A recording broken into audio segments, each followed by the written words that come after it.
Well, magandang umaga po sa lahat, no? At so glad for the opportunity again to be able to face the media about certain things na kinakailangan natin maituwid. Yun lang po masasabi ko. Magandang umaga po. Maraming salamat po sa pagpunta sa press conference po na ito. Siguro very important lang po at this point no, na i-announce ka natin na tuloy po yung House Infrastructure Committee hearing sa September 2. Magsisimula po ito ng 9 a.m. Sa darating pong Martes. At lahat po ng mga kailangang imbitahan ng mga resource persons, kasama po dyan yung pong official DOM ng Department of Public Works and Highways, yung pong lahat ng mga kontratista na binabanggit po ng Pangulo. Dito po sa talaga po nakakuha ng malalaking mga flood control projects, no? Iimbitahan din po natin yung Sims Construction Trading, yung pong itinuturo po na kontratista ng ghost projects sa Bulacan.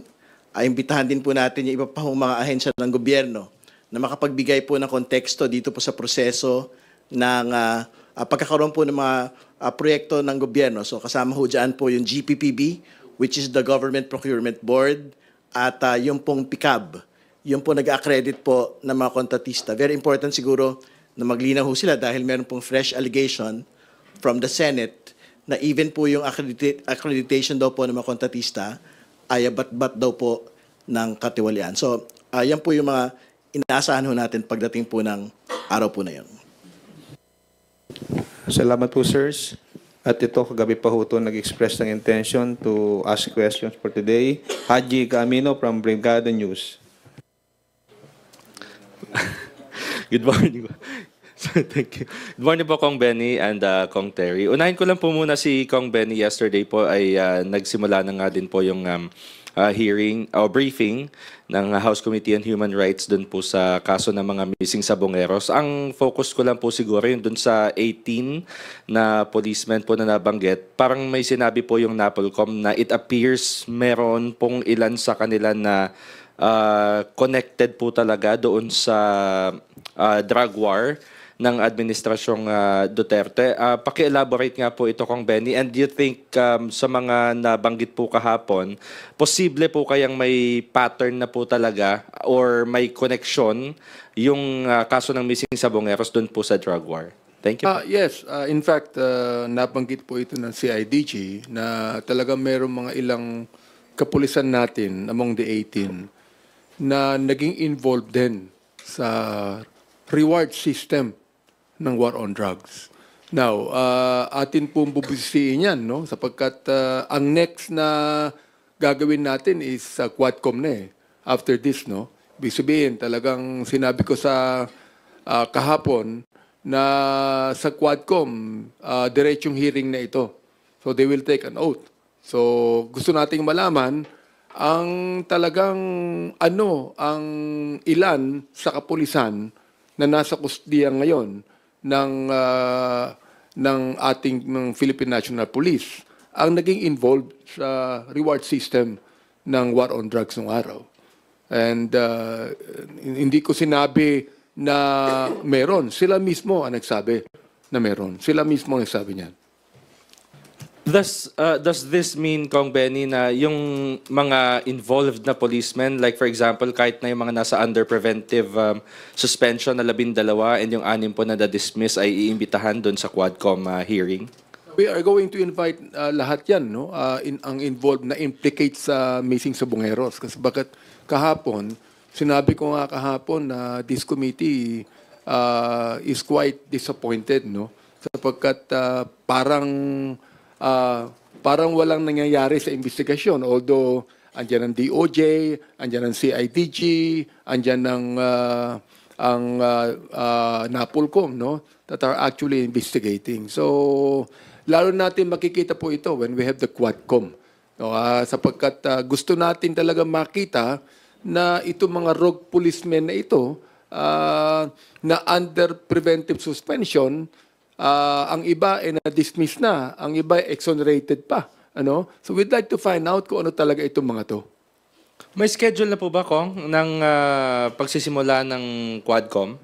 Magkakaroon kami ng meeting ng mga kasamahan ko next week, kung kailan namin sisimulan ang Quadcom hearing, but definitely it will be in the month of September. Si Kong Terry, baka po may thoughts po muna bago yung question ko. Well, very important po talaga na isang major pillar po itong Quad Committee na magtuloy-tuloy po ito. Kasi syempre, yung usapin po ng missing sabongeros, usapin po talaga yan ng pagpapanagot at usapin din po yan ng hustisya. Kasi sa totoo lang, meron po talagang mga pamilyang up until today, hinahanap po nila ang kanila pong mga mahal sa buhay. No? Ibig sabihin, whatever you feel about how they did their lives, no? Very important po talaga na hindi ginagawa po yung mga ganyang bagay at kung ginawa man ng kung sino man pong tao, pulis man yan, mataas na tao sa sektor ng pagsasabong, dapat po silang mapanagot. Okay. Kay Kong Terry po, in previous Facebook posts po, Kong Terry, meron po kayong mga ibinunyag na ilan po dun sa, especially yung mga in-inspection po na projects ni Pangulong Bongbong Marcos na sinasabing substandard and yung ghost flood control projects ay apparently mukhang lumalabas na hindi po congressional insertions but originated po doon sa National Expenditure Program. Can you elaborate first on this, Kong? Tama po yung binabanggit po ninyo. So, yung lahat po ng mga napuntahan no, ng Pangulo na tinatawag niyang GHOST, yung isang proyekto po yun. At pangalawa, yung dalawang substandard po ng mga proyekto na nakita niya in Kalumpit at yung pong GHOST project sa Baliwag, Bulacan. Lahat po ito ay nakalagay sa National Expenditure Program at nagtuloy-tuloy po sa General Appropriations Act. No? So, ibig sabihin, these projects were originated as a DPWH proposal. It was never a proposal from Congress, nor was it a proposal from the Senate. Siyempre, very important po yung distinction na ito kasi nga, supposedly po ang sinasabi ni Secretary Bonoan, pagka po DPWH proposal, supposedly, ito po ay fully vetted already with corresponding feasibility studies. No? Ibig sabihin, talagang from every standpoint, no, technical, financial standpoint, napag-aralan na po ito ng DPWH. No? Pero nakita nga ho natin ngayon na even NEP-originated projects can actually be subject to ghost projects and substandard projects. So, ibig sabihin, talagang lahat po ng mga tipo ng mga proyekto, whether NEP-originated or congressional initiative-originated projects, dapat po masilip at masiyasat po ng House Infrastructure Committee. Of course, these are 2 or 3 lang po doon sa mga projects. Pero ano pong posibleng impact po nito, Kong Terry, lalo na doon sa mga nagdududa po sa House of Representatives pagdating sa sinasabing insertions nga po at kumbaga pagdating doon sa issue ng flood control projects since lumalabas na sa NEP nga po ito nanggaling at hindi naman po sa Kongreso. Again, ayaw talaga natin i-conflate yung usapin ng congressional initiatives, no? At yung pong mga tinatawag na usapin po sa flood control projects. Ang gusto nating sabihin, whether it is a NEP-originated project, whether it is a congressional initiative-originated project, pagka po ginost po ninyo yan, pagka po ginawa po ninyo nga substandard yan, meron po dapat itong aktual na pananagutan sa batas. No? Ibig sabihin, siyempre, katulad na binabanggit na iba, pagka congressional initiative, baka mas malinaw ho na meron ng actual liability ho, yung legislator, whether congressman o senator, kasi sila ho yung nagpo-post ito. So, kailangan natin malaman doon, for example, kung nung po bang pinopose ito, meron na po itong actual studies, no? Or feasibility studies nung in-insert po ito. Pero, again, irrespective of however it was originated, kung mali, sablay, ghost, yung pong implementation, meron pong mga tao na dapat pong managot dahil pera po ng bayan yun. Last point na lang po, Kong. Naalala ko lang po nung press conference din po ni Deputy Speaker Ronnie Puno, may binabanggit po siya tungkol sa PhilHealth din, yung pondo ng PhilHealth at saka nung sa Department of Education. Tapos yun nga po yung sa realignment sa issue. Since marami nga po yung kumukutya dun sa House of Representatives patungkol nga po dito at sabi nyo nga po wala namang basehan yung mga ibinabato sa Kamara. Palagay po ninyo, saan po ba galing yung mga realignments na binabanggit? Well, to be very clear, alam po ninyo, yung pong mga line item, hindi ho nagsisinungaling yun eh. So there's a line item at the NEP level, which is the executive proposal.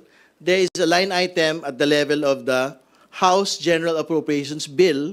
There is a line item at the level of the Senate version of a General Appropriations Bill. And there is a line item at the level of the BICAM. Ang kailangan lang naman ho talaga, tilad-tila rin ho natin eh, yung pong mga line items na yon. Sabi ho ng iba, physically impossible po na gawin daw po yon o na ng kung sino man tao. Hindi ho yung totoo. Actually, the person that is accusing Congress or Senate making the insertions should actually do the work.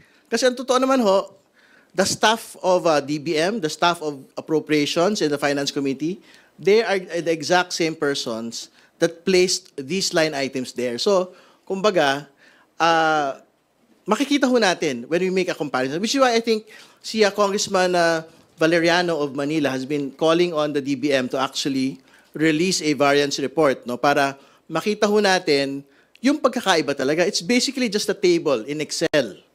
No, yung itsura, ano yung itsura ng NEP, ano yung itsura ng GAB, ano ho yung itsura ng BICAM. Para makita ho natin at which level were there actual changes in the line items. No? Kasi pag nakita ho yun, madali ho makita yon. Kung sino ho talaga yung nagdagdag, nagtapyas, nagtagpas po ng pondo ng Department of Education at ng PhilHealth. Maraming salamat po. Salamat, Haji. Next is Tina Panganiban Perez from GMA 7. Good morning po, Kongs. On the President's order to conduct lifestyle checks on government officials, ano pong thoughts nyo doon? And should that also cover members of Congress, congressmen, and senators? I think the call, of course, of the President is on all, no? Pero I'm also quite sure na he also wants to respect yung pong co-equality ng branches of government. I think wala naman ng problema na magkaroon din po ng lifestyle checks sa mga miyembro po ng Kongreso, miyembro po kahit ng hudikatura. Kasi syempre, kailangan naman po talagang all-encompassing. And more importantly, meron ho talagang mga expectations, no, on all government officials, on all government employees, na talaga mo pong dapat we should be able to lead and live modest lives. No? So I think very important po yun na hindi lang ho mag-target, for example, on DPWH, but on each and every agency and on each and every political branch of government. Ako, I'm in favor of that. No? Kung nais ng Pangulong simulan sa DPWH, well and good, no? Pero kinakailangan lahat, sabi nga ni Congressman Terry doon, lahat yan, pati judiciary, lahat na. Talagang magkaroon ng lifestyle check, no? I'm in favor of what the President has said. Sir, for both congressmen, what are your thoughts naman on the People's Budget Review? Makakatulong kaya yun? Well, sa akin, tama lang, no? Na talagang reviewin ng taong bayan ang budget na ito. I'm in favor of making it really public, no? Na mapag-usapan itong budget na ito, kahit sa BICAM, na open sa publiko para wala na tayong pwedeng itago pa, no? At maging tama ang dapat nating ibigay sa taong bayan tungkol sa budget natin. Well, very, very important po talaga na merong pwesto sa lamesa yung pong ating mga kababayan, particularly po yung mga civil society organizations, kasi sila din ho yung magtitiyak eh. Noong pong transparency ng budget, sila ho magtitiyak kung tama ba o hindi. For example, yung pong mga congressional initiatives, sila ho yung magtitiyak kung tama rin ho ba yung mga executive proposals po under the NEP, kung kailangan ba talaga yan, mahalaga ba yan, dapat bang magtuloy, halimbawa yung pagtatayo ng mga dagdag na gusali, ano pa ho yung kulang. sa mga social programs na atin po nga ibinibigay sa atin po mga pinakamahirap po ng mga kababayan. So, very important po na mapakinggan po natin directly and institutionally ito pong mga pagtingin ng atin pong mga sektor po, particularly yung mga nasa laylayan. Sa akin, kailangan ding malaman ng taong bayan, pag pinag-usapan yung NEP, binigay po yan ng DBM eh. And hindi po yan ibinigay ng Kongreso. Ibinigay sa amin ng DBM yung NEP na yan. No? Sila ang nagbigay ng pondo sa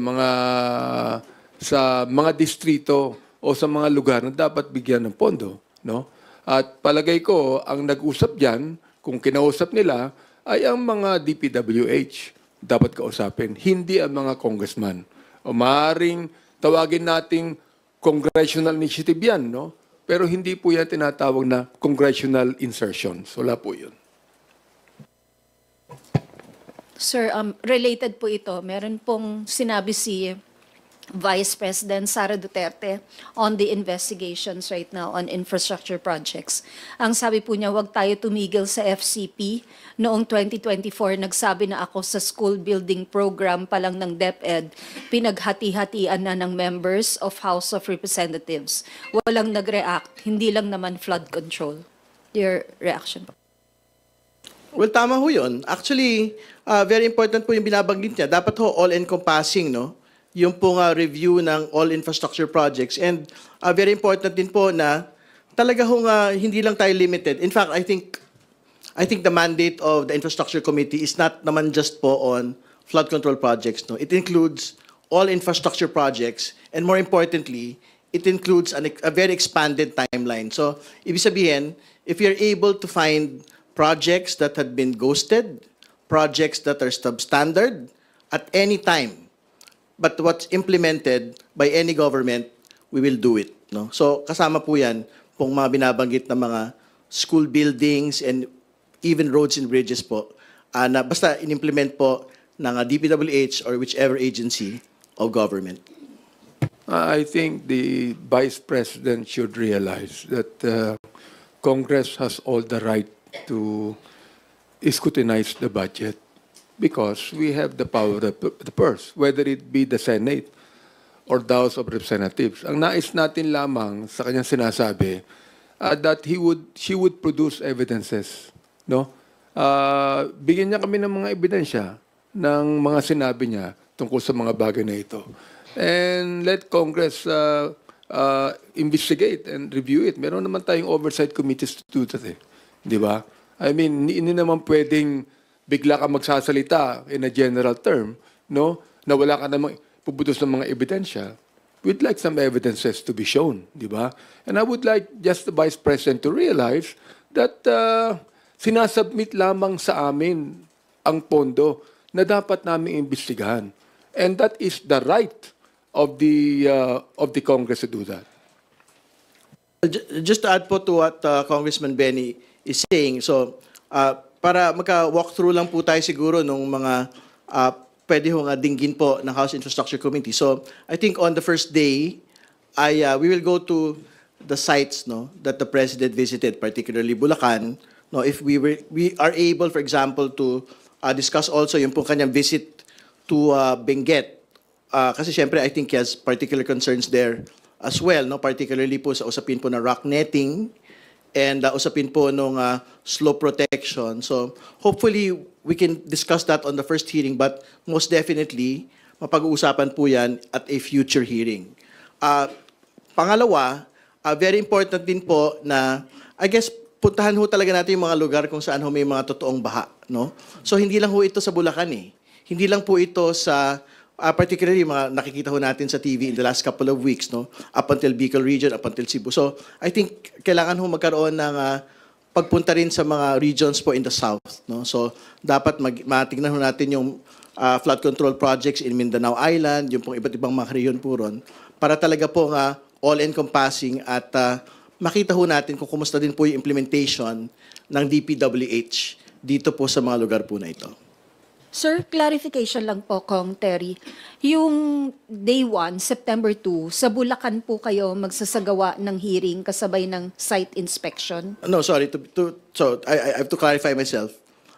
Yung hearing po will happen here in Congress, but the focus of the hearing will be on the Bulacan site visits of the President. Kasi yan na po yung talaga may inabot pong pagsisiyasat at pagtatasa, no, kung ano na po yung itsura ng pong mga lugar. No? So marami na mapag-uusapan doon sa totoo lang. Kasi nga una, mapag-uusapan ho doon yung ghost projects. Mapag-uusapan din po doon yung mga undercapitalized firms, no? Katulad po ng ibang mga sangkot po rito. Tapos pangatlo, pag-uusapan din po dito yung mga malalaking mga kontratista na gumagawa po ng mga substandard projects. No? So, yun po. It will happen here in the House at the People's Center, pero we will be focusing on Bulacan on the first day. Thank you, sir. Thank you, Tina. We will now hear from Mela Lismoras of PTV4. Sir, follow-up lang po regarding dun nga sa House Infrastructure Committee hearings. Kanina po kasi nabanggit nyo yung lahat nga dapat imbestigahan ng infrastructure projects. Yung Infracom po ba, tututok lang siya sa flood control projects or may posibilidad din na lumabas kayo ng yun nga, yung mga roads, bridges, other infra projects? Broad po yung mandate ng House Infracom, no? Makikita ho natin yan in the resolution itself, no? So, ang pagkakabanggit po doon, all infrastructure projects, particularly flood control, no? So, ibig sabihin, we will not be limited to flood control projects alone. So, like what we had stated, kahit po yung mga slope protection sa Benguet can be covered by the Infracom. Kahit po yung mga problematic na mga tulay, halimbawa yung sa Kabagan, Isabela po. So pwede ho mapag-usapan. In fact, meron na po House resolution na ilalapag po sa Infracom relating to this. No? So, yun, hindi siya limited ng scope only to flood control. Opo. And naalala ko po kasi, sir, nung 19th Congress... Let me add yes to what po. is said. No? Palagay ko itong aming investigation na ito would not be a witch hunting investigation. Ibig sabihin, ang nais nating malaman dito, ito ba'y ghost project? Ito ba'y substandard? Kasi doon ng corruption di ba? Yung ghost projects and substandards. So therefore, sangayon po ako, Congressman Terry, na hindi lamang ito flood control projects, that even all infra projects, kapag meron ditong anomaly, whatever it is, no? Ghost projects man yan, talagang meron bang proyektong ganyan, o kaya naman substandard yan, kinakailangan po imbestigahan yan. Opo. And, yes, go ahead, sir. And to be very clear, ang totoo naman po yung pagbabaha, particularly po na talagang sinisisi sa mga flood control project, hindi po ito limited sa Region 3, Region 4, 4A, Metro Manila. No? In fact, I think today, even in Davao City, no, meron pong reports ng severe flooding in many areas there. No? So, I think very important po na makita ho talaga natin yung iba't ibang mga lugar, iba't ibang mga tipo ng implementation po ng flood control projects.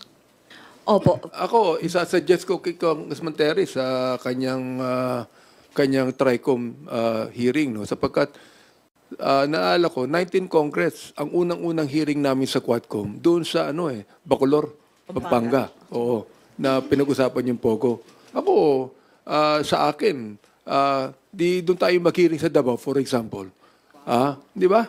O, doon sa Davao mismo, sapagkat narinig namin na talagang nagbabaha doon nung araw, hindi binabagyo ang Davao Hindi binabagyo ang Davao. Ngayon, nakikita natin, nagbabaha na. Whether kung sa Davao man yan o sa Bulacan man yan, no? I would suggest that we do that there, no? Para malaman po ng taong bayan na ito, serious kami sa pag-imbestiga kung talagang merong ghost project yan, talagang merong substandard project yan. Kong Terry, may reaction po kayo doon? Kayo, yung Infracom po ba, willing nga rin kayong... Actually, kaya ako din po nabanggit yung Quadcom ng 19th Congress kasi yun nga, para makarating mismo yung mga taong involved, yung committee na mismo yung pumunta sa mismo mga lugar na yun. Yung Infracom po ba, may chance din na mag-on-site inspection, on-site hearing din po kayo para, kumbaga, walang kawala yung mga district engineer, yung mga taong magiging involved po doon? No doubt na magkakaroon po ng ocular inspections. No? Kasi syempre, simple lang naman ho mag-inspect ng proyekto eh. Ang tanong lang naman ho, may proyekto ba o wala? Yun yung unang tanong. Pangalawa, kung may proyekto man, ano itsura ng proyekto ngayon? Dapat bang ganyan yung itsura ng proyekto ngayon? So for example, kung may nakita ka nakalabas na bakal, in the span for example of 2 to 3 years, dapat bang may nakalabas ng bakal? So yan lang naman yung mga basic questions po eh. Pagka nagkaroon ng ocular inspection. But most definitely, magpupunta po yung komite sa iba't iba pong mga lugar. Opo. Sir, do you want to add more po? Anyway, ganito yan eh. Kaya palagay ko uunahin yung flood control project sapagkat yan ang hindi nakikita ng taong bayan. Kasi sa loob yan eh, ng mga kalye. So hindi mo na alam kung anong nilagay na semento ron, hindi mo na alam kung anong nilagay na kabilya ron. Kaya ako, kung magkaroon muli ng flood control projects, you would like the people to know that, no? Ang nais ko lang sabihin sa DPWH, dapat hindi lamang sila nagpapagawa ng ganung proyekto. Dapat may monitoring yan.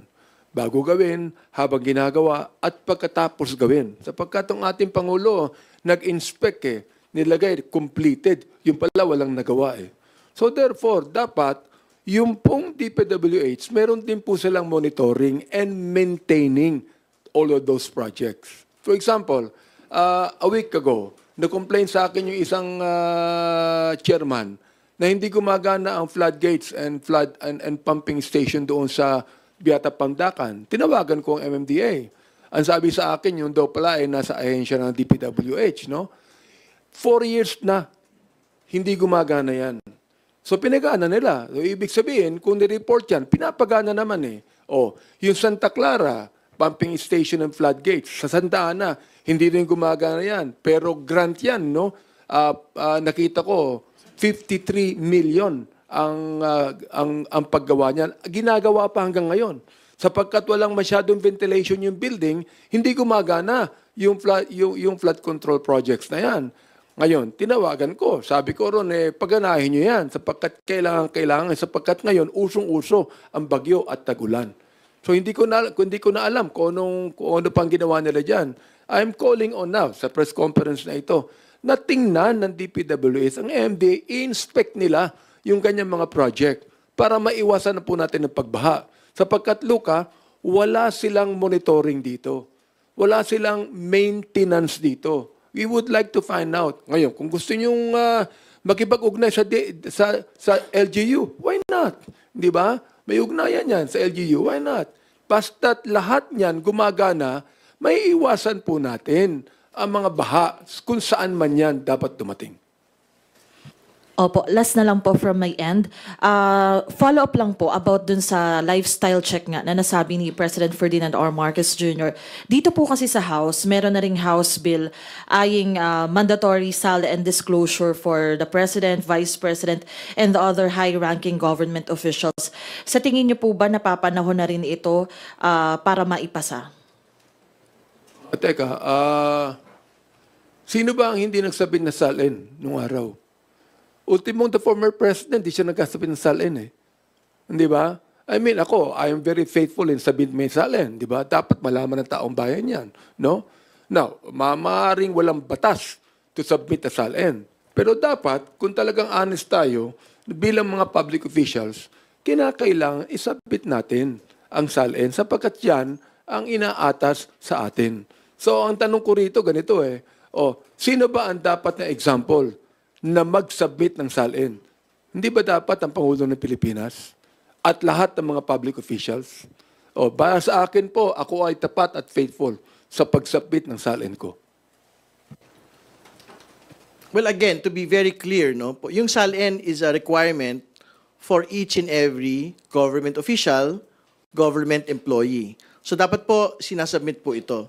I don't think you need a new bill for the mandatory disclosure of the SALNs. I think it's really just a question on, for example, the ombudsman, kung dapat ba niyang linalabas na. Kasi I think yun yung isa sa mga naging problema po ng previous ombudsman dati. Parang dahil binara po yung paglalabas ng SALN, wala pong access yung pong publiko sa SALN ng mga matataas pong opisyal ng gobyerno. So I don't think we need a bill for that.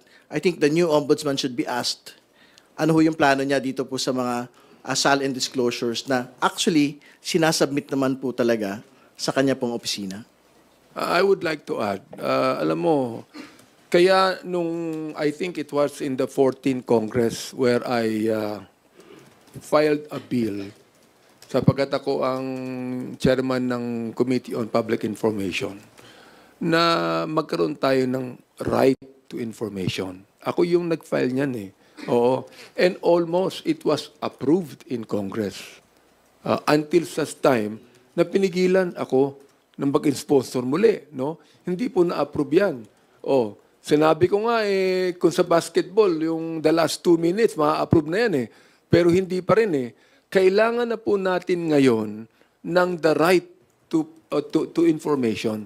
Sapagkat dito, ito ang weapon ng ating mga common na kababayan natin na makita talaga, nila ang talagang gawain ng mga public officials. You see? Sapagkat wala pa tayo ngayong right to information law. Dapat magkaroon na po tayo niyan. Okay, thank you po. Salamat, Mela. We will now call on Kat Porbes of Radyo Pilipinas for her questions. Sir, magandang tanghali po. Kay Kong Benny po muna dahil nasa Manila po itong tanong ko. Yesterday po, meron pong inilabas si Mayor Isko na listahan po nung 14 billion worth po na flood projects sa Manila na iniulat po as completed. Pero still, nagbabaha pa rin po sa lungsod. At meron din pong isang contractor doon, yung GELC Construction and Supply Incorporated, na meron siyang nakuha doon sa 14 billion, 1.4 billion worth of flood control projects po ito. And coincidentally, ito pong contractor na to, ito po yung kinasuhan ni Mayor Isko or ng city government dahil po dun sa illegal demolition po nung Rizal Avenue Sports Athletic Complex. Your reaction po regarding po dito na napakalaking halaga pero wala pong naging epekto? Sinusuportahan ko yung sinabi ng Mayor ng Manila na papaimbestiga niya. I support that, no? Kinakailangan naman, madali lang yan. I-check lang sa DPWH yan kung yan po ay project ng national government. O kaya ito ay project ng LGU. Sapagkat yung flood control project na yan, hindi lamang DPWH yan eh. Even the LGU. Kinakailangan imbestigahan lahat ito. Ano ang pinagawa ng city ng flood control project? Ano ang pinagawa ng DPWH, no? Ito po yung tinatawag nating i-check yan sa DPWH ang status and impact ng mga project na yan, no? Sa national government, for example. Kaya I'm all for that, na dapat talaga imbestigahan yan.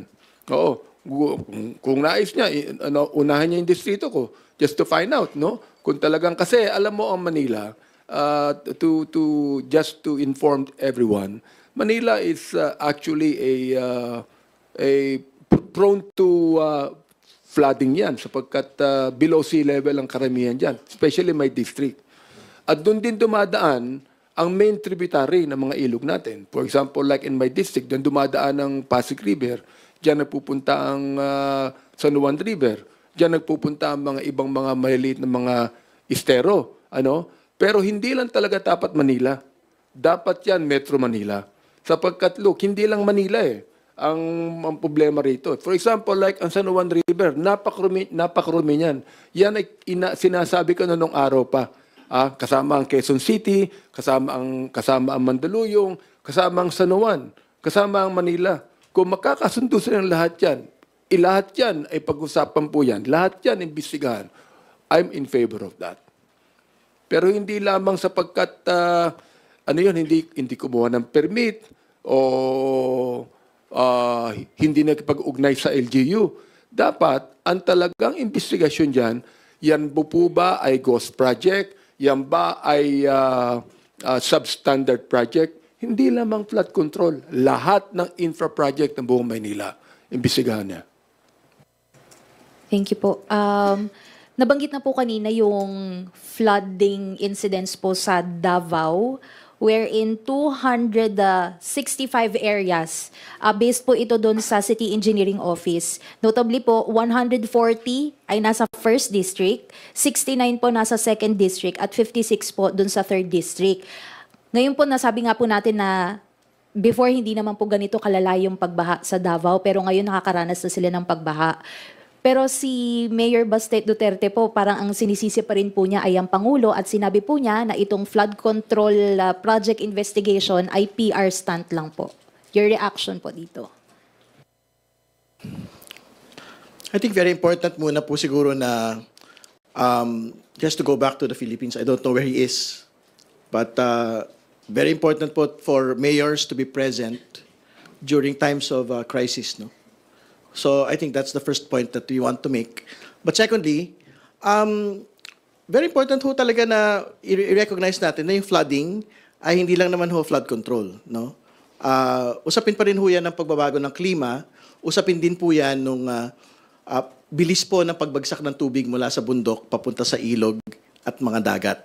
Pero meron pong centrality yung pong flood control system sa atin pong mga lugar. So, very important din po, definitely, na makita rin ho natin yung pong impact, no, ng mga flood control systems within Davao City and within Davao Region. Kasi I'm quite certain, malaki din po talaga yung pondo na iginugol within this administration and more particularly in the previous administration to Davao City and to Davao Region. So I think that can serve as a basis to also look into the implementation of flood control projects within Davao City and Davao Region po. Sino yung nagsabi? Si Mayor? Si Mayor Baste po. Mayor Baste. Ang sabi po niya, PR stunt lang po yung... PR stunt lang? Yes po. Ako, ang suggestion ko kay Mayor Baste, tanungin niya yung kanyang kapatid na congressman, magkano ba ang pondong nakuha ni Congressman Pulong nung congressman siya nung panahon ng kanyang father? Magkano po yung nakuha? I-reveal niya kung magkano, kung saan ginamit. Kung saan ginamit ang pondong yan. Kung paano ginamit yan. Kung ilang bilyon ang napunta sa flood control project. At kung bakit malaki pa ang baha at Davao. Kinakailangan tanungin niya yung kanyang kapatid yan. Kung talagang PR stunt to, patanayan niya. Kung talagang PR stunt to. Or may katotohanan na sinasabi. Sir, nabanggit niyo nga po na tignan din yung pondo na nakuha from the previous administration. Yung magiging investigasyon po ng Infracom, meron po ba kayong parang timeline na from previous administration, Duterte, Gloria, Noy, Aquino administration up to today po or hanggang saan po ba? Within the resolution, wala po nga nabanggit. Pero syempre, we will focus on the most recent ones, no? Kasi syempre, doon natin makikita kung kumusta ba yung lagay. Naging ghost ba yan? O naging substandard ba yan in such a short period of time. Pero hindi ho time limited yung pong investigation. So, like what we had been talking about, edi syempre, you have flooding, for example, in Davao City, and I think in parts of Davao Region as well. So, if the idea there is, bakit nagbabaha within Davao City, you've mentioned the districts already, at malaki ho yung pondo na naibigay, ano ho yung nangyari sa pondo po na yun? Was it actually implemented well? Or was it subject to the same concerns that we have today in different areas, which is ghosted projects or substandard projects? Kasi nga, and like what Congressman Benny had stated, si Congressman Pulong naman po has been in Congress, I think this is his third term Di ba? So, kumbaga, we'd like to be able to know how much of the flood control projects had actually been placed into his district and had these projects actually been very successful.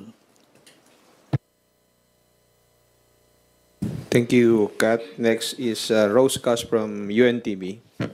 Hello po. Good noon po. Kongs. Kanina po nabanggit niyo po na favor po kayo sa pag-conduct ng lifestyle check at i-extend kahit po sa mga lawmakers. Pero how can this be realized amidst the reports and allegations na may mga kongresistang involved sa anomalous projects?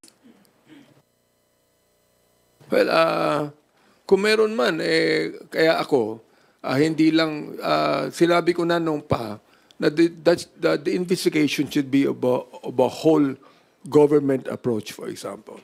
As we investigate it sa Quintacom or sa Tricom, let the executive also investigate.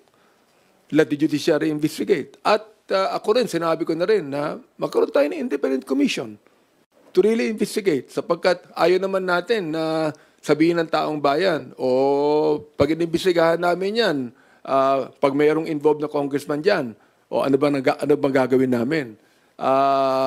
Para maalis yung bias, well, let's have an independent commission on that. Di ba? I mean, tama na yung tinatawag nating cover-up o takipan.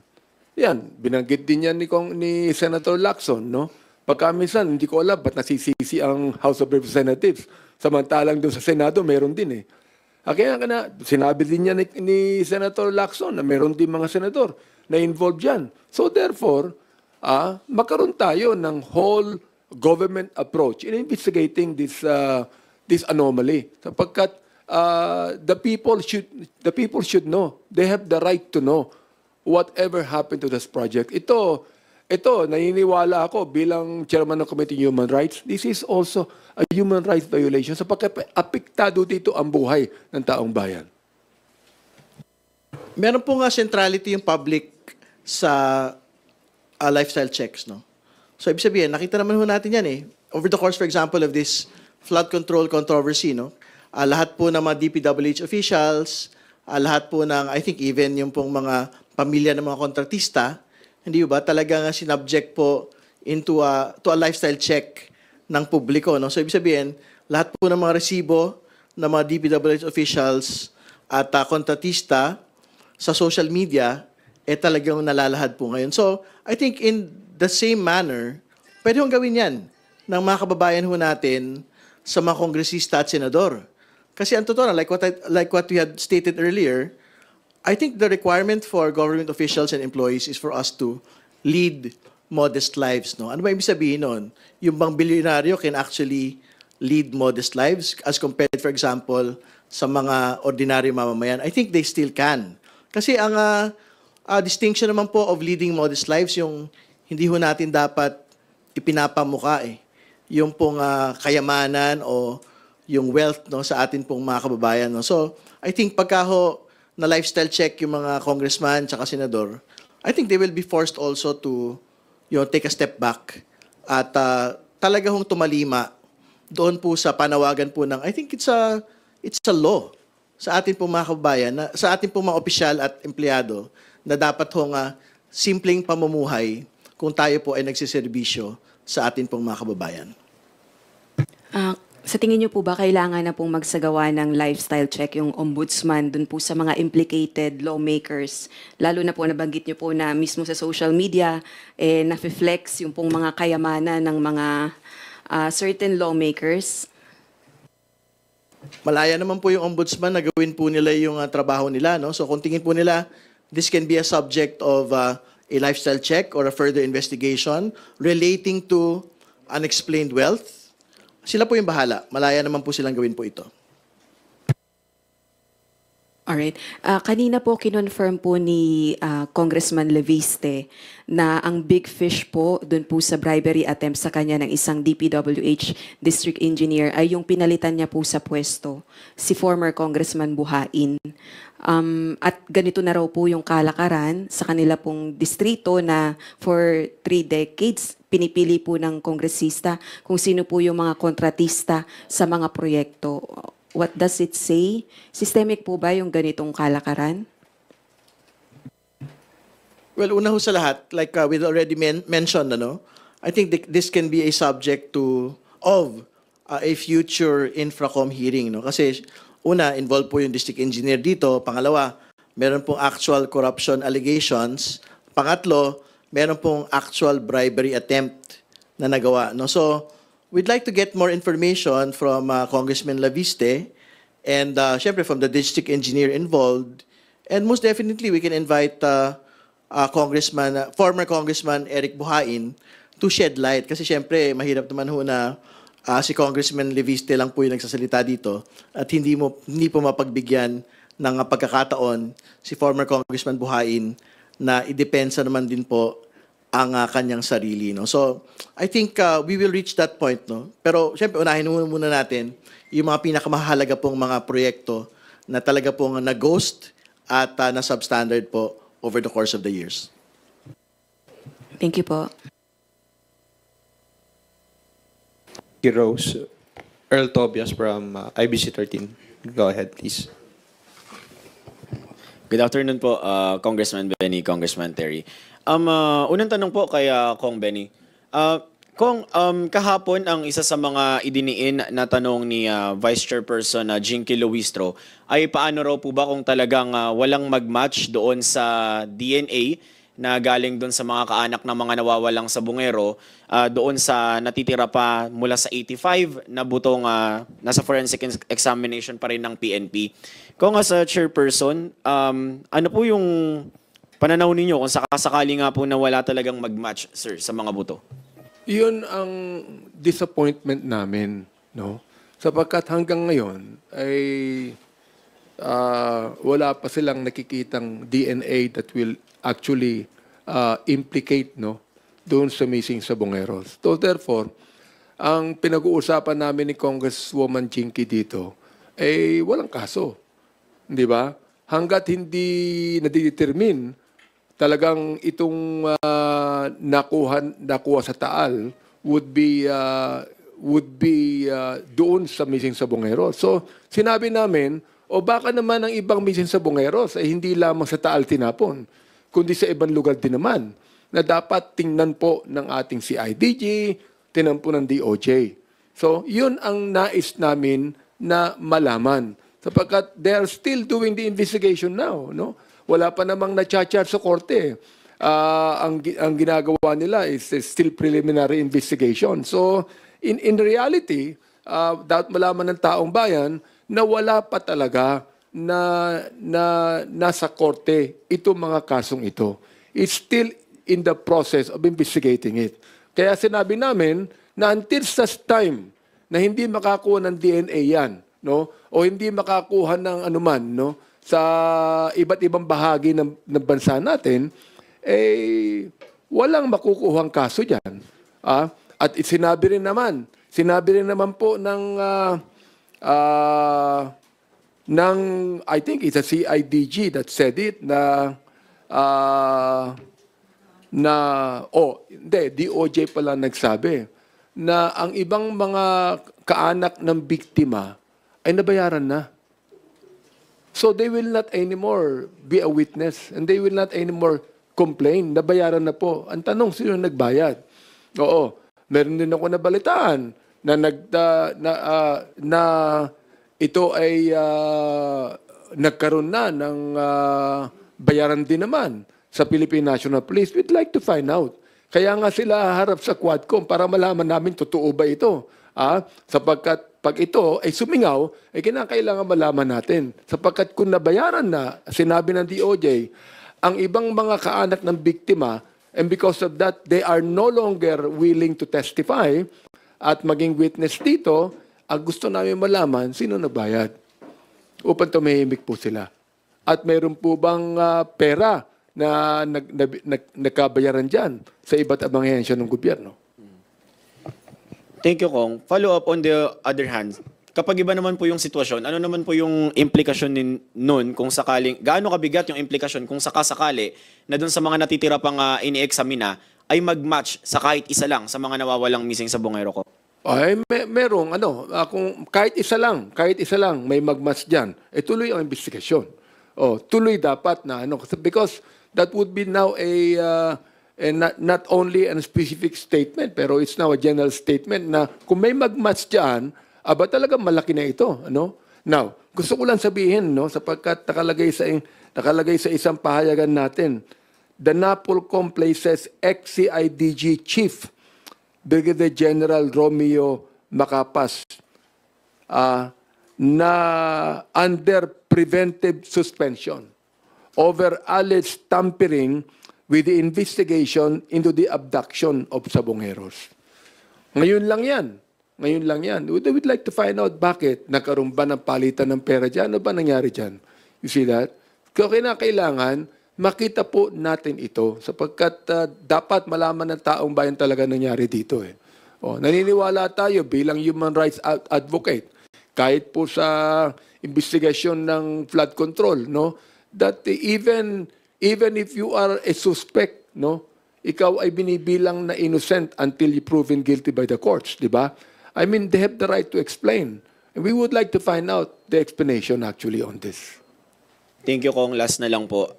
Bilang ganun na rin po yung mga nabanggit ninyo with the reports of DOJ sa hearing kahapon. Personally, Kong Benny, kayo po ba naniniwala na tulad ng nangyari sa war on drugs, mukhang merong mga ilang corrupt officials, corrupt na tao sa pamahalaan natin, unfortunately, maaring dawit sa kaso ng mga missing Sabongeros, Kong? Palagay ko, yes. Thank you, Earl. Next is Marian Enriquez from TV5. Good afternoon po. Chair Benny Abante, you mentioned before if Mayor Magalong refuses to face the committee with evidence, then he is nothing more than an empty can. Maingay pero walang laman. Sumagot po si Mayor Magalong, sabi po niya, hamon sila ng hamon pero wala namang pinapadalang notice sa akin. Your comment on that, and then of course, Chair Terry Ridon, kung nagpadala na po ba kayo ng invite po? Nakausap ko na po si Congressman Terry dyan sapagkat siya ang tatawag ng investigasyon. Ang sabi niya sa akin maghintay lang siya. Maghintay lang siya. Aabot po tayo dyan sa ganyang investigasyon. Naniniwala po ako ito. Gusto kong sabihin sa kanya. Sapagkat sinabi din niya na baka naman pag nagpunta ko dyan, pinre-empt na niya Baka naman pag napunta ko dyan, gagawin akong parang hostile witness rather than the one that will actually divulge all of the corruption issue. Hindi po. Bibigyan namin siya ng respect bilang mayor ng Baguio City at talagang kortesiya sapagkat siya na nagsabi na meron talaga dito na involved. Ang nais lang namin ay humarap siya, mag-take siya ng oath, ipangalan niya at ibigay niya lahat ng ebidensya tulad ng sinabi niya sa ating Pangulo. Nagulat nga siya yung sinabi ng Pangulo na magkikipag-usap ako sa iyo. Binigay niya yung mga documents. Pag siya naimbitahan po at talagang iimbitahan siya one day, huwag siya mag-alala, darating po yung invitasyon na yan, ay humarap siya at sabihin po niya sa taong bayan, sino man yan, ano man yan. Salamat, Marian. Sorry, just to respond. Well, again, to reiterate what we had already stated before, malaya po si Mayor Magalong na magpunta po sa Kongreso. Like what Congressman Benny had stated, the invitation to him will come in time. But again, the requirement for him to do this is first to do it under oath and particularly disclose the 67 lawmakers that he's saying that are contractors, and secondly, the list of lawmakers that he has na tumatanggap po ng 30 to 40% kickbacks, no? But if he will do this under oath, he will be afforded all the respect and dignity po sa pagpunta po sa isa pong komite po ng Kongreso.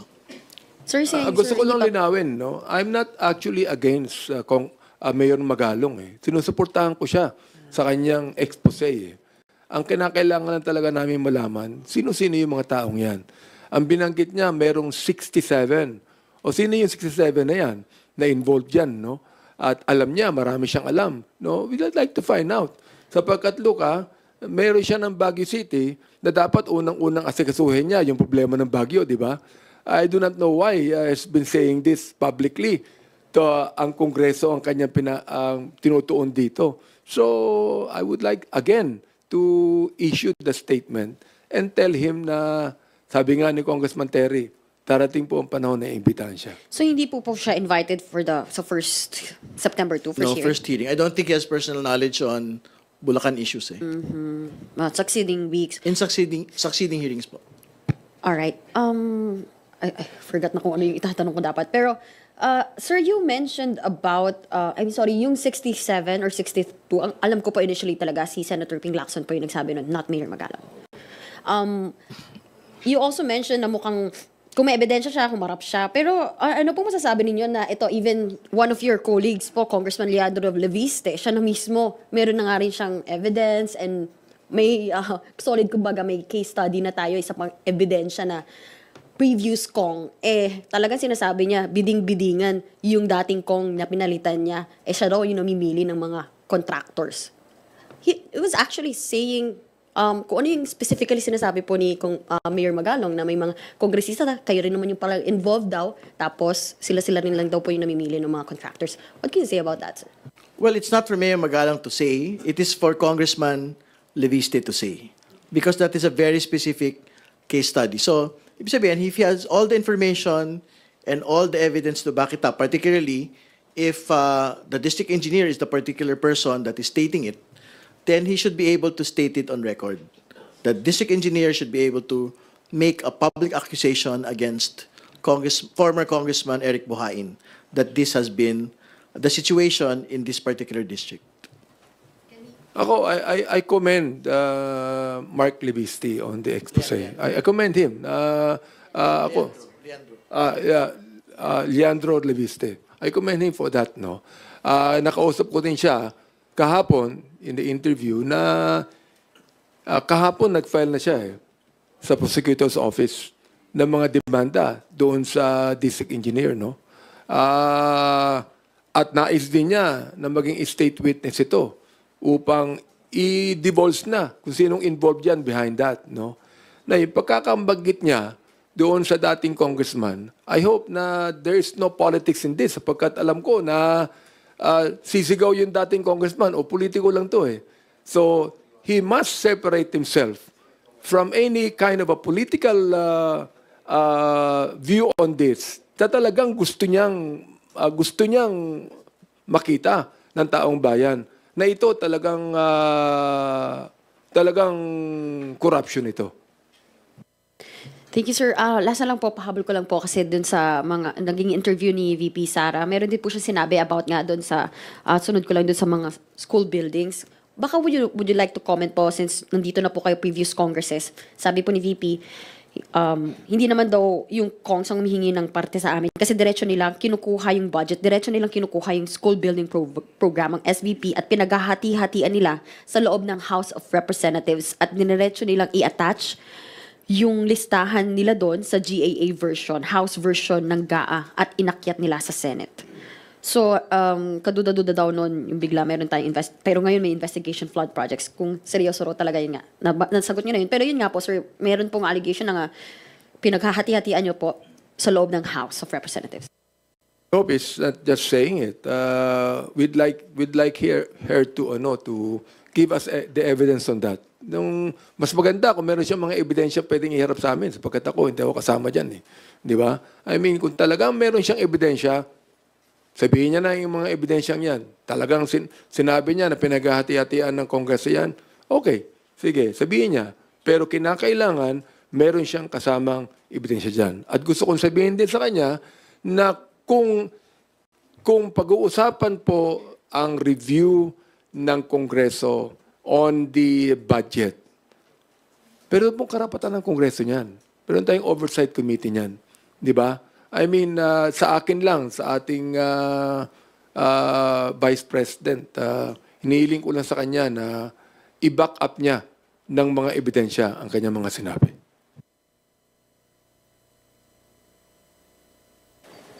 Thank you, Marian. Willie Delgado from DZMM PRTV. Magandang hapon, no? Bago yung aking tanong, buntutan ko lang tungkol kay Magalong. Wala ho ba magiging kondisyon sa pagdalo ni Mayor Magalong since ang ilan sa mga binabanggit niyang involved sa flood control corruption is dito sa Congress? I-reiterate ko lang binanggit ko po kanina, he will be afforded all the respect, no, as mayor of Baguio City, but he will be required to do under oath two things, no. First, disclose the 67 names. Nabanggit kanina na it was originally Senator Lacson. But he also stated it eh. He reiterated that number, yung 67 lawmakers, contractors. So he has to be able to disclose it to the committee under oath. No? Second, yung pong binabanggit niya, paulit-ulit din po ito, meron pong lawmakers na kumukuha po ng 30 to 40% kickbacks. So he needs to be able to disclose it also under oath. Kasi mabibigat po ng mga akusasyon po ito eh. Hindi ba? So yan po. I think he can talk about anything, but he will be required to disclose these two things. Tama po yung sinabi ni Congressman Terry. He will be accorded all the courtesy and the respect. No? Pero ano po ba ang rules and procedure sa committee hearing? He must first of all take an oath. If he is going to do that, then papakinggan po natin siya.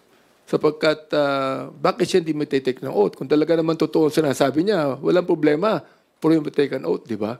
And that is not disrespect. That is the rules of the committee pag pinag-usapan ng committee hearing. Regarding NEP budget, open ho ba kayo doon sa suggestion ni Senator Panfilo Lacson na i-adapt na lang instead yung NEP version ng budget instead na at least isa lang yung may tuturo pagdating sa budget? Sa akin, it will depend on the, because you know for a fact that Congress has 315 congressmen, no? So it's a corporate body, no? In fact, kung sinabi lang niya ng Senator Lacson, he must first of all convince the Senate, no? Nakapiyan siya ng mga bagay na ito. Because sa amin sa Kongreso, mukhang walang problema eh.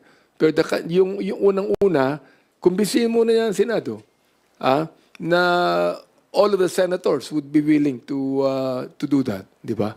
Oo. Sa akin, walang problema yun eh.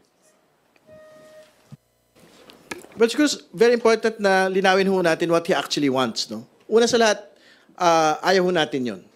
Kasi una, hindi ho ba yung mga binanggit na nga ho natin ng mga ghost tsaka substandard projects sa Bulacan, NEP-originated projects ho yun eh. Hindi ho ba? So bakit ito isusuko ng Kongreso? Yung una, oversight over the budget. Pangalawa, yung pong kapangyarihan ng power of the purse to look into executive proposal. So, I think that should be flatly rejected. Kasi nga, ano yun? Akala ko ba pagka NEP only, maayos yan? Ba't nangyari po yung NEP-originated projects na ghost tsaka substandard? So, I think the Senate and Congress should flatly reject that proposal. Kasi nga, it surrenders the power of the purse, it surrenders legislative oversight over an executive proposed budget. No? So, kailangan ho natin tila-tila. Kasi nga, ang gustong ipakita ho dito, yung pong inherent evil supposedly, nung pong congressional initiatives. And I'm stating it today, hindi po yung totoo. Kasi una sa lahat, marami pong mga proyekto na hindi naman ho na-envision, for example, ng executive. Marami hong mga ahensya ng gobyerno that stated this particular budget, they only got like half of it or 3/4 of it. Pero ang pagtingin, for example, ng Kongreso at Senado, hindi mahalaga magdagdag ho ng mga bagong gusali. Hindi mahalaga magdagdag po ng mas maraming social protection programs para sa mga pinakamahirap po nating kababayan. Pag pinayagan ho natin na NEP only, yung pong budget, wala na po yung mga yun. Hindi ho ba? So hindi ho papayagan ng Kongreso yun. Pagka ganyan po yung kanila pong sinasabi. And more importantly, like what we had already stated, the ghost and substandard projects in Bulacan were NEP-originated projects. Hindi ho ba? So pag pinayagan natin ganyan, papayagan din ho natin na wala na ho talaga. Pwede pa rin ho mangyari yung ganyan pong mga evils within the National Expenditure Program. Example, okay. Ang pinag-uusapan natin dito, congressional initiative. Hindi congressional in sessions, di ba? I mean, ine-expect din po ng ating taong bayan, ano bang proyekto ang kailangan sa aming distrito? Example na lang ito. Kahapon nabasa ko sa dyaryo na si Senator Bongo ay nagbigay ng 7, I think it's 7, multipurpose hall na pinagawa niya. And that is congressional initiative. Di ba? Hindi lang po sa NEP yan. Oo, tama po yung sinabi ni Congressman Terry, of course. Kinakailangan natin na pagkasunduin muna lahat ang mga senador, mga congressman tukol dito. Sabi ko nga, wala akong problema dyan. Pero ito yun lang ang sinabi ko example sa inyo. No? Kapag si Senator Bongo, nagbigay siya ng 7 multipurpose hall, and that is very commendable of him. Di ba? Pero ano yan? Yan ba NEP? Hindi na ho NEP yan. Oo. That is now what we can call as a congressional initiative. One last. Kahapon dun sa briefing sa Commission on Human Rights, Committee on Human Rights, nabanggit po na marami nang na-dismantle ng mga isabong websites. At ngayon nag-guerrilla operation na lang sila, papanggap ng mga legit online stores, etc. May nabanggit po bang number kung ilan pa yung mga natitira pa na nag-ooperate? Meron.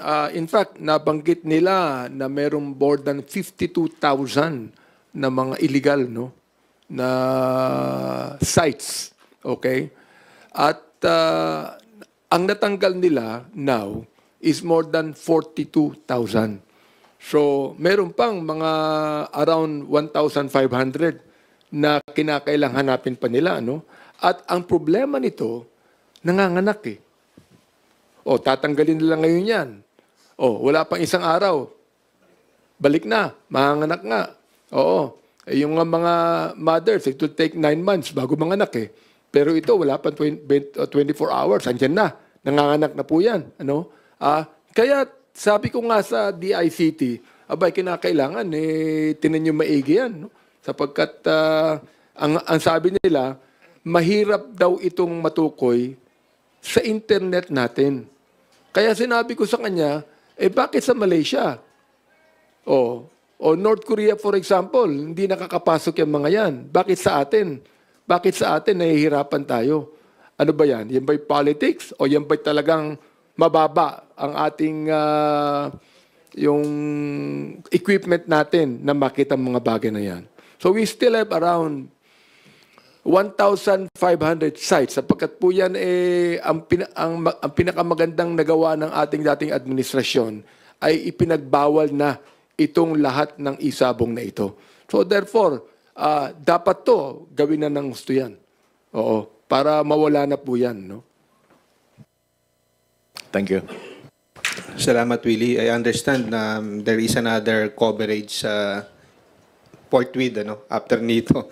So, ipoponin question na lang natin yung from Lines Capante of GMA News. Sir, mananawagan ba kayo na yung COA reports, instead of releasing it every April, gagawin ng April instead of December, at ilagay po ito as provision dun sa GAA as just like it used to be? Actually, dapat malabas po sa pinakamaagang panahon eh. Ang totoo, tapos na, yung pong mga audit reports, kada ahensya, at napirmahan na po ng mga pinakamatataas na opisyal ng Commission on Audit, dapat mailabas na yun sa pinakamaagang panahon. Kasi ang totoo naman, halimbawa, yung pong DPWH, particularly nung sinisilip po namin yung mga audit reports po nila, yung pinaka-recent po nila, 2023 pa eh. Anong petsa na ho ngayon? 2025 na.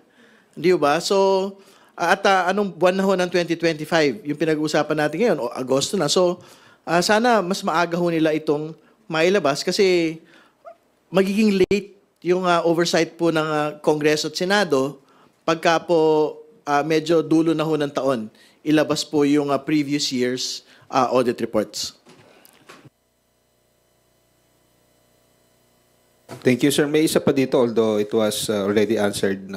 Yung isa panawagan po ng Pangulo sa lifestyle check, dapat po ba itong pangunahan ng Ombudsman? Minahinto po kasi ito ni dating Ombudsman Martires, yung lifestyle check. Ang totoo naman malaya ang executive branch na magkaroon po ng lifestyle check as ordered by the President.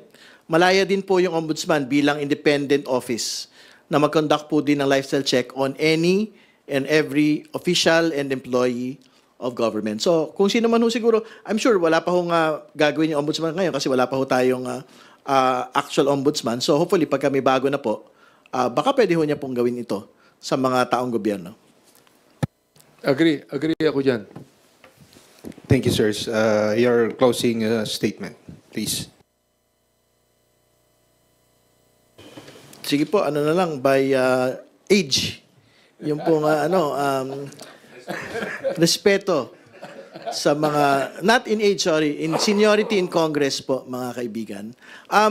Again, sa darating pong Martes, magsimula na po talaga yung House Infrastructure Committee hearings. At katulad na binanggit ko, we will focus on the projects that had been inspected by the President, particularly in Bulacan. Secondly, we will focus po on the 15 contractors, particularly the undercapitalized firms. No? Meron pong isa doon, yung 250,000 na kapital pero nakakuha po ng bilyon-bilyon piso ng proyekto. May nangyari na po yung ganyan dati sa family incident. May mga nakasuhan na po ron. So I'm quite sure may makakasuhan po pagka po ganyan din po yung setup in infrastructure. Pangatlo, titingnan ho natin yung Benguet visit din po ng Pangulo kung meron pa ho tayong pagkakataon dahil siyempre mabigat din ho yung rock netting na binabanggit po. No, kung is it a continuing practice by the DPWH at kamusta din po yung mga slope protection projects na ginawa po roon. In future hearings, ayan na nga po, so we can invite Mayor Magalong provided that he discloses the names of legislators supposedly involved in corrupt activities. We can also invite Congressman Leviste to discuss nga po yung pong bribery incident in Batangas. And finally, yung nga po, the committee is not constrained to focus only on flood control.